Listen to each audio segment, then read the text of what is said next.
Selamat datang di pertemuan ke-9 mata kuliah Data Mining. Pada sesi ini kita mulai membahas topik classification atau klasifikasi, yaitu salah satu pendekatan penting dalam data mining untuk mengelompokkan data ke dalam kategori tertentu berdasarkan pola yang telah dipelajari.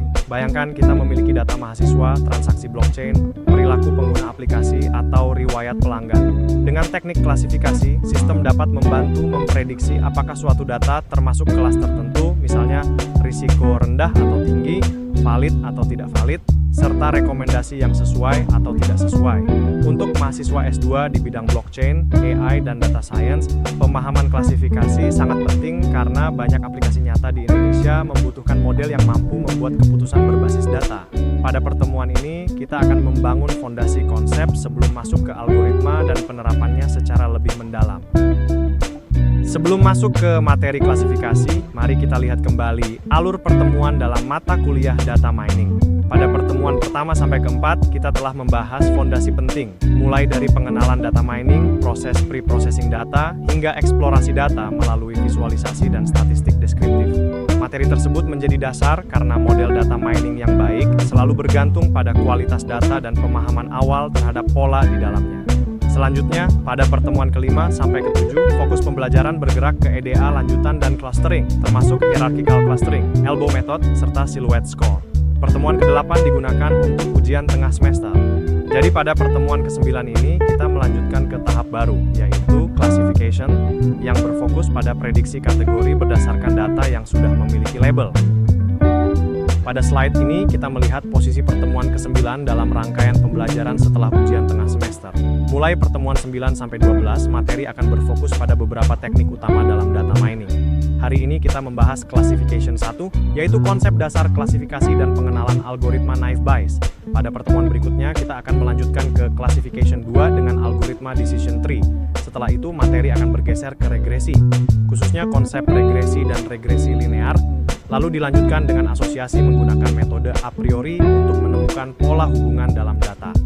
Bagian akhir semester akan membahas evaluasi model, penyajian hasil, proyek akhir, dan UAS. Dengan memahami struktur ini, mahasiswa dapat melihat bahwa klasifikasi menjadi jembatan penting menuju pemodelan prediktif yang lebih luas.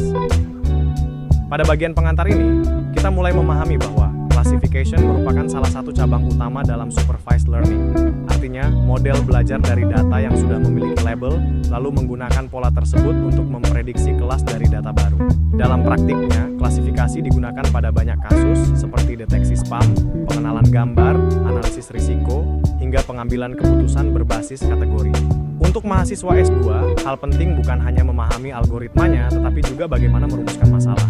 Apakah suatu kasus memang cocok diselesaikan dengan klasifikasi, bagaimana menentukan label, dan bagaimana menyiapkan datanya. Angka-angka nasional pada slide seperti pertumbuhan ekonomi, kemiskinan, pengangguran, dan Gini ratio menunjukkan adanya variasi kondisi antar wilayah. Disinilah klasifikasi dapat membantu memetakan prioritas, risiko, dan kebutuhan intervensi secara lebih tepat. Pada slide ini, kita membahas pertanyaan dasar. Apa itu classification? Secara sederhana, classification adalah proses membangun model yang memetakan sekumpulan fitur ke dalam label kelas tertentu. Fitur atau X adalah informasi yang kita ketahui tentang suatu objek, misalnya IPM, Gini ratio, tingkat pengangguran terbuka, atau persentase penduduk miskin. Label atau Y adalah kategori yang ingin kita prediksi, misalnya kemiskinan tinggi atau kemiskinan tidak tinggi. Sementara itu, model adalah aturan atau fungsi yang dipelajari dari data latih untuk menghubungkan fitur dengan label. Dalam praktiknya, klasifikasi dapat berbentuk biner seperti fraud dan tidak fraud, multi-kelas seperti rendah, sedang, dan tinggi, atau multi-label, yaitu satu objek dapat memiliki beberapa label sekaligus. Pada slide ini, kita membedakan dua konsep yang sering tertukar, yaitu classification dan regression. Keduanya sama-sama termasuk supervised learning, tetapi tujuan prediksinya berbeda. Pada classification, model digunakan untuk memprediksi kelas atau kategori, sehingga output akhirnya berupa label diskrit. Contohnya, kita ingin mengetahui apakah suatu provinsi masuk kategori kemiskinan tinggi atau tidak tinggi. Karena hasilnya berupa kategori, maka masalah tersebut termasuk classification. Sebaliknya, pada regression, model memprediksi nilai kontinu, yaitu angka yang dapat memiliki rentang nilai tertentu. Misalnya, memprediksi persentase kemiskinan suatu provinsi secara langsung, seperti 8,25% atau 12%. Jadi, cara paling mudah membedakannya adalah melihat bentuk output akhir. Jika label, maka classification.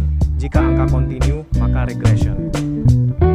Pada slide ini, kita masuk ke kerangka teori classification. Konsep pertama yang perlu dipahami adalah supervised learning. Dalam pendekatan ini, model belajar dari data yang sudah memiliki label. Misalnya, kita memiliki data provinsi di Indonesia, lalu memberi label 1 untuk provinsi dengan tingkat kemiskinan di atas rata-rata nasional, dan label 0 untuk provinsi yang tidak termasuk kategori tersebut. Dari data berlabel ini, model akan mempelajari pola berdasarkan fitur-fitur yang tersedia. Selanjutnya, dataset klasifikasi biasanya terdiri dari dua bagian utama, yaitu X sebagai matriks fitur dan Y sebagai vektor target. Fitur dapat berupa variabel ekonomi, sosial, atau demografis, sedangkan target adalah kelas yang ingin diprediksi. Kualitas model sangat bergantung pada relevansi fitur dan kejelasan definisi label. Pada slide ini, kita mengenal beberapa algoritma dasar yang sering digunakan dalam classification. Pertama adalah logistic regression. Walaupun namanya mengandung kata regression, algoritma ini digunakan untuk klasifikasi, terutama klasifikasi biner. Logistic regression memodelkan probabilitas suatu objek masuk ke kelas tertentu sehingga cocok sebagai baseline yang cepat dan mudah diinterpretasikan. Kedua adalah decision tree, yaitu algoritma yang membagi data ke dalam cabang-cabang keputusan berdasarkan aturan sederhana. Kelebihannya adalah mudah divisualisasikan dan mudah diterjemahkan menjadi kebijakan. Ketiga adalah K-nearest neighbors atau KNN, yang mengklasifikasikan objek berdasarkan kelas mayoritas dari tetangga terdekatnya. Keempat adalah naive Bayes, yaitu model probabilistik yang sederhana, efisien, dan sering digunakan untuk text classification. Pemilihan algoritma perlu disesuaikan dengan karakteristik data dan tujuan analisis. Pada slide ini, kita membahas tahapan kerja classification yang benar sebagai sebuah pipeline. Untuk level S2, classification sebaiknya tidak langsung dimulai dari pemilihan algoritma, tetapi dari perumusan masalah yang jelas.